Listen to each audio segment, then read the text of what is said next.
Yo, mayong adlaw sa tanan. So karon day mga idol sabay day mi sa amo ang lakaw kay manarbahog mangita na butag kwarta kay wala tay mga kwarta ani. So before na mga idol intro hisa be.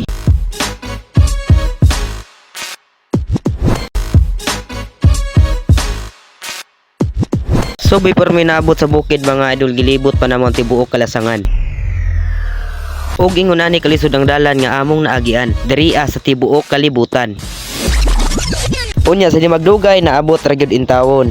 Hello guys, nanay mi diri karon sa kwan bukid. Naabot mi maktas lang mi kay katong among sakyarang magagaw kay lisod kay dalan diriya. Baktas kami guys, kay layo kay magsakay.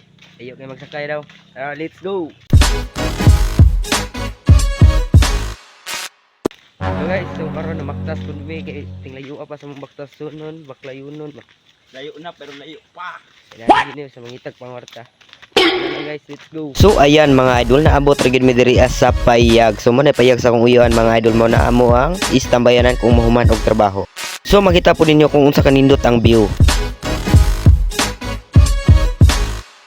Bunaldong kay watay kwarta. So ayan mga idol, sa akong likod ako nang igagaw ni bunot ko na siya diha kay apiki na kayo sa pangwarta. So sa paghuman na magtrabaho mga idol na niudto na mi dira, wala na ko ipakita nga naghakot ni gabi sa madisgrasya pa akong cellphone impas na.